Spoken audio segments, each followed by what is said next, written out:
আমরা যখন নতুন পিসি অথবা ল্যাপটপ কিনতে যাই তখন আমাদের মধ্যে একটি কনফিউশন কাজ করে যে আমি কোন স্টোরেজটি নিব, এসএসডি নিব নাকি এইচডিডি নিব, এসএসডি ভালো নাকি এইচডিডি ভালো, এই দুটো স্টোরেজই ভালো। আপনি কি কাজ করবেন আপনার উপর ডিপেন্ড করবে যে আপনি কোন ধরনের স্টোরেজ নেবেন বা আপনার কম্পিউটার কতটুকু পারফরমেন্স দিবে, আপনার কম্পিউটার প্রসেসর কি, আপনার কম্পিউটারে কী ধরনের র্যাম লাগানো আছে, সেই ব্যাপারগুলোর উপরে কিছু স্টোরেজের ব্যাপার ডিপেন্ড করে। আর এবং এই স্টোরেজ এসএসডি এবং এইচডিডি আপনাদের সামনে তুলে ধরবো, এবং এসএসডি ভালো নাকি এইচডিডি ভালো, আপনার জন্য কোনটি ভালো হবে সেই ব্যাপারগুলো তুলে ধরবো এই ভিডিওতে। যদি ভিডিওটা সম্পূর্ণ দেখেন তাহলে আশা করি যে আপনি এই ব্যাপারগুলো থেকে খুব ভালোভাবে বুঝতে পারবেন যে কোনটি ভালো এবং আপনার জন্য কোনটি প্রয়োজন। তো চলুন শুরু করা যাক। সাবস্ক্রাইব করুন টেক জাফরকে, আর এই বেল আইকনে ক্লিক করুন সবার আগে নতুন ভিডিও নোটিফিকেশন পেতে। এইচডিডির পূর্ণরূপ হচ্ছে hard disk drive. Hard disk ড্রাইভটা মূলত হচ্ছে যে একটি বড় সড়ো মেশিনের মতো দেখতে, এবং এসএসডি এই হার্ড ডিস্ক ড্রাইভের তুলনায় কিন্তু এসএসডি অনেক ছোটো হয় এবং দেখতে প্রায় মেমোরির মতোই লাগে। এখানে গেছে যে আপনার যে সিডি ড্রাইভটা আছে সেই সিডি ড্রাইভের মতো কিন্তু দেখতে প্রায় সিডি ড্রাইভের মতোই সেম লাগে। কিন্তু এই হার্ড ডিস্কের মধ্যে এসএসডি এবং এইচডিডি দুটা তুলে ধরি যে দুটার মধ্যে কোনটি ভালো এবং কোনটি খারাপ। প্রথমে হচ্ছে এইচডিডির কথা বলি। এইচডিডি যখন আপনি ইউজ করবেন তখন দেখতে পারবেন যখন আপনি কপি করবেন বা রিড রাইট করতে চাইবেন তখন দেখবেন যে এটা ভাইব্রেট হচ্ছে বা গরম হয়ে যাচ্ছে, এই ধরনের সমস্যা দেয়, এবং এসএসডির মধ্যে এই ধরনের কোনো ধরনের সমস্যা দেখা দেয় না।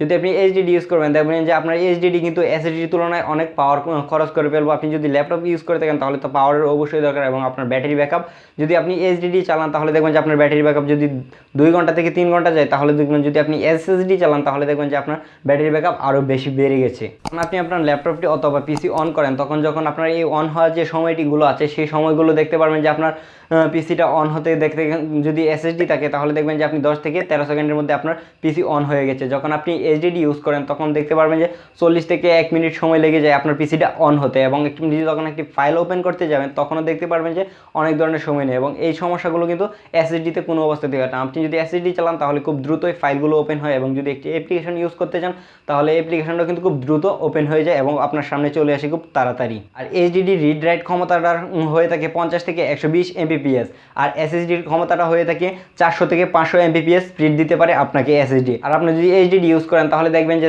2-3 বছর বা 3-4 বছরের ভিতরে কিন্তু আপনার এইচডিডিটা ড্যামেজ হয়ে গেছে অথবা আপনার এইচডিডিটা নষ্ট হয়েছে, এবং আপনার এখানে থাকতে পারে আপনার এসএসডিতে আপনার মূল্যবান যত তথ্য সেই তথ্যগুলো কিন্তু আপনার এইচডিডিতে থাকতে পারে। তাহলে কিন্তু আপনার এই মূল্যবান তথ্যগুলো কিন্তু খুব সহজেই হারিয়ে ফেলবেন। এসএসডির ক্ষেত্রে কিন্তু এটা খুব কমই হয়, ড্যামেজ খুব কম হয় এসএসডি, বিকজ এসএসডির মধ্যে কোনো ধরনের মেকানিক্যাল কোনো কিছু থাকে না। এসএসডি তৈরি করা হয় ছোটো ছোটো পার্টস দিয়ে, ছোটো ছোটো আইসি দিয়ে এসএসডি তৈরি করা হয়। যেরকম আমরা পেন ড্রাইভ এবং আমাদের যে মেমোরিগুলো আছে সেই মেমোরিগুলোর মধ্যে যে ধরনের টেকনোলজি ইউজ করা হয় ঠিক তেমন টেকনোলজি ইউজ করা হয় এসএসডিতে, যার ফলে এসএসডি ড্যামেজটা খুব কম হয় এবং এসএসডি আপনি অনেক দিন পর্যন্ত ব্যবহার করতে পারেন নিশ্চিন্তে কোনো ধরনের সমস্যা ছাড়াই।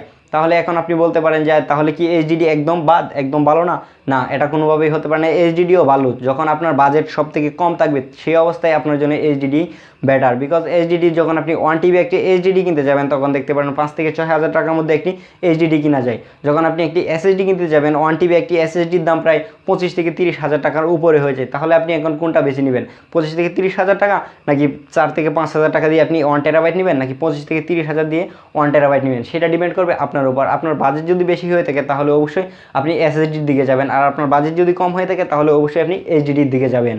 আপনি বাজেট কম রেখেও কিন্তু আপনি এসএসডি ইউজ করতে পারবেন। আপনার যে ওএস মানে অপারেটিং সিস্টেমটি ইনস্টল করবেন সেই অপারেটিং সিস্টেমটি যদি আপনি চান যে আপনি এসএসডিতে রান করাবেন তাহলে আপনাকে যেটা করতে হবে খুব কম টাকা দিয়ে বাজার থেকে 120 জিবির একটি এসএসডি আছে যার মূল্য প্রায় 3 থেকে 4 হাজার টাকা হবে, সেটি আপনি কিনে নিতে পারেন। কিনে নিয়ে আপনি যে আপনার ওএসটি আছে সেই ওএসটি কিন্তু আপনি আপনার যে এসএসডি আছে সেইটাতে ইনস্টল করে এবং আপনার স্টোরেজ হিসেবে আপনি নিতে পারেন আপনার সেই এইচডিডির মধ্যে আপনার স্টোর করবেন, এবং আপনার যেই ওএসটি আছে সেই ওএসটি আপনি এসএসডিতে রান করাবেন। এসএসডিতে যখন আপনার স্টোরেজগুলো সবগুলো ফাইলগুলো বা আপনার যে অ্যাপ্লিকেশনগুলো আছে সেই অ্যাপ্লিকেশন কিন্তু খুব দ্রুতই কিন্তু সে ওপেন করে দিবে বা আপনার পারফরমেন্স অনেক বেটার করে দিবে। আপনার স্টোরেজ হিসেবে তো আপনার ওইটা আছেই।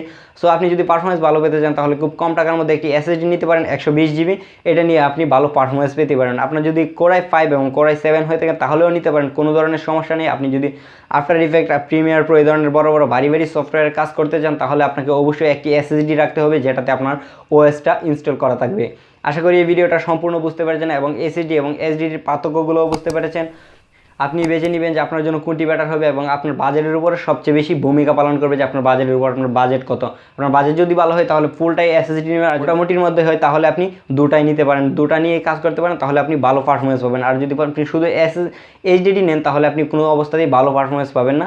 শুধু আপনি ছোটোখাটো কাজ করতে পারেন, যেমন মাইক্রোসফট ওয়ার্ডের অফিসের যে কাজগুলো আছে সেই কাজগুলো ঠিকঠাক মতো করতে পারবেন, কিন্তু এসএসডি দিয়ে যে ভারী কাজগুলো করা যায় এইচডিডি দিয়ে সেই ভারী কাজগুলো করা যাবে না।